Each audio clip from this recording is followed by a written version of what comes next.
Hordoftoota keenyaa kun oduu qubeetii oduu sa'a kana waliin an tokkummaa waaqumaati.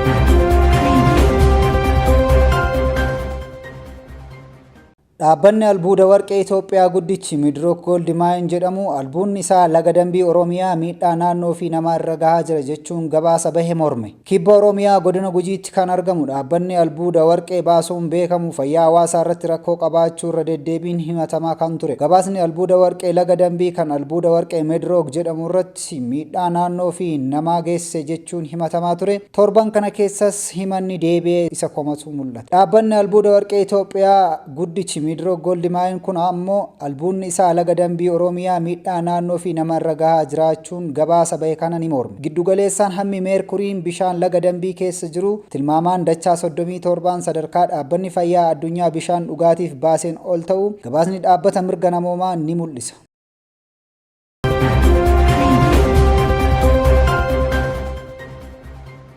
Magaalaa Finfinnee keessatti baatii caamsaa irraa eegaluun waraqaa eenyummaa dijitaalawaa malee dogdoqee konkolaachisuun hin danda'amu jedha. Akka lakkoofsa Itoophiyaatti caamsaa tokko bara 2015 irraa eegalee magaalaa Finfinneetti waraqaa eenyummaa dijitaalawaa malee dogdoqee konkolaachisuun akka hin danda'amne ejensiin tiraafikaa bulchiinsa magaalaa Finfinnee beeksise. Ejensichi kanaan dura hayyama konkolaachisummaa dogdoqee karaa dijitaalawaa hojiirra oolchuuf hojjechaa akka jiru ibsee ture. Haaluma kanaan ejensiin kun abbootiin qabeenyaa dogdoqee fi konkolaachistoonni dogdoqee magaalittii keessatti argaman hanga ebila 30/2015tti dhaabbata hayyama konkolaachisummaa isaanii irratti GPS kaan waraqaa eenyummaa dijitaalawaa isaanii akka fudhatan gaafatee jira. Odeeffannoon ejensichaa kun akka mul'isutti lakkoofsi biyya kanaa caamsaa 2015 irraa eegalee namoota waraqaa eenyummaa dijitaalaa malee socho'an irratti tarkaanfiin ni fudhatamaa jedhe.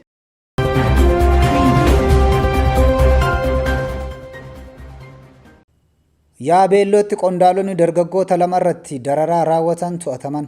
Godina Booranaa aanaa Yaabeelloo ganda Haraweeyyuutti tibbana dargaggoota lama kanneen maqaan isaanii Jaaroo Dhalee Waariyoo fi Garboolee Waaqoo jedhaman irratti gochi raawwatame miidiyaa hawaasaa irratti ijoo dubbii ta'ee ture. Gochi dargaggoota kana lamaan irratti raawwatame suuraadhaan akka mul'atutti dargaggeessi tokko harka isaa lamaan erga duubatti hidhaniin booda mukatti hidhamee kan jiruu fi isa tokko ammoo garaadhaan lafarra ciibsuun harka isaa lamaan duubatti hidhanii yoo irra ejjetan agarsiisa. Bulchaan aanaa Yaabeelloo obbo Gobbuu Canaa dhimma kana ilaalchisuun akka himanitti dararaa mirga namoomaa kana kan raawwate qondaalota ganda Haraweeyyitu jedhan. Ka'umsi rakkoo kun kan itti mudateef ganda kanatti midhaan gargaarsaa dhufe keessaa kuntaalli 6 badee gabaatti yeroo gurguramuu qabamuu isaatii jedhan. Namni midhaan kana bite ammoo dargaggoota kanarraa akka bite himnaan qondaalonni gandaa dargaggoota kana to'atanii jedhan. Nama midhaan kana bite gaafannaan ammoo dargaggoota kanarraa akka bite himnaan qondaalonni gandaa dargaggoota kana to'atanii jedhan. Dargaggoota lamaan keessaa tokko barataa kutaa 8ffaa yoo ta'u tokko ammoo tiksee looniiti. Loonis erga to'atamanii yakka kana akka hin raawwanne himuu dubbata obbo Gobbuun.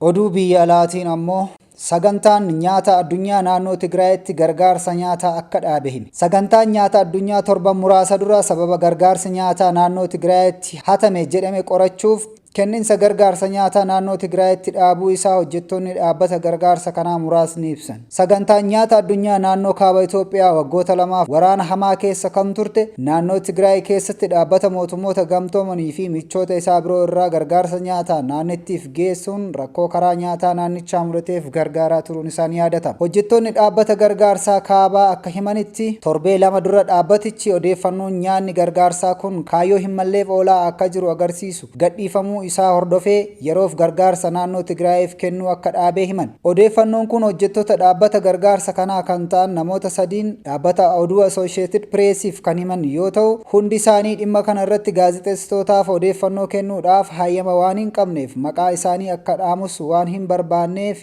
jedhan Associated Press wabeeffanneera.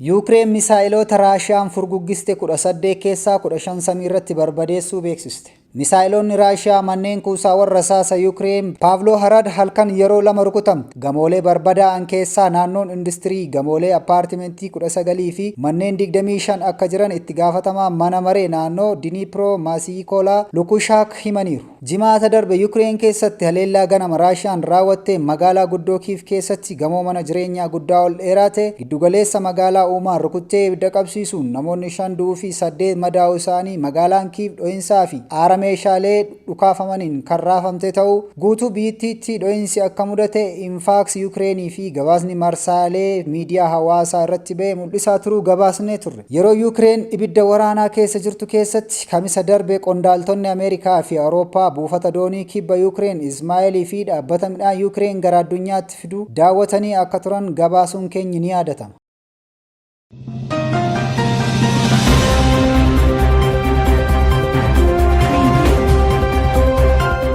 Gama oduu ispoortiitiin ammoo Itiyoophiyaan shaampiyoona atileetiksii Afrikaa umurii 18 gadii fi 20 gadiitiin meedaaliyaa warqee biraa argatte. Shaampiyoona atileetiksii Afrikaa umurii 18 gadii fi 20 gadii lammataa Zaambiyaa magaalaa Niidoolaatti gaggeeffamaa jiru irratti Itiyoophiyaan har'a ganama warqee dabalataa argatte. Odeeffannoon Federeeshinii Atileetiksii irraa argame akka mul'isutti atileetiksiin kun ganama har'aa gaggeeffameen dorgommii meetira 10,000 fi 20 gadiitiin tokkoffaa bahuun meedaaliyaa warqee injifateera Itiyoophiyaan. Itoophiyaan shaampiyoona kanaan hanga ammaatti waliigala meedaaliyaa 14 warqee 5 meetii 6 fi naasa 3 argatte.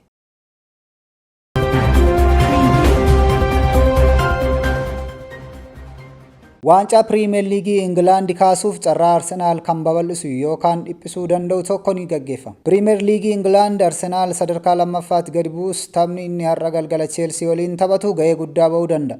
Arsenaal taphoota yeroo dhiyoo as taphate 4 keessaa tokkollee mo'achuu dadhabuun isaa carraa inni waancaa bara kanaa dhabuuf qabu bal'iseera. Keessattuu tapha Arsenaal West Ham waliin 2 walqixa ba'ee fi Southampton waliin kan inni 3 walqixa ba'e akka fakkeenyaatti ka'a. Gama biraan Cheelsiin seenaa isaa keessatti qabxii gadaanaa fi ga'umsa xiqqaa agarsiisaa jiruun taphoota 5 dhiyeenyatti taphate 5 keessaa tokkoon qofa qixa ba'e. Kanneen hafan 4 mo'atan irra caalaatti ga'umsa fooyya'aa kan qabuu fi dorgomaa waancaa kan ta'e Arsenaal mo'amuuf carraa guddaa qaba. Taphni kun har'a galgala sa'a 4 irratti dirree Arsenaal Emirates irratti gaggeeffama. Hordoftoota keenya oduun qubee sa'aatii kanaaf qabnu kana fakkaata. Qophiilee qubee TV hafan waliin turtii gaarii.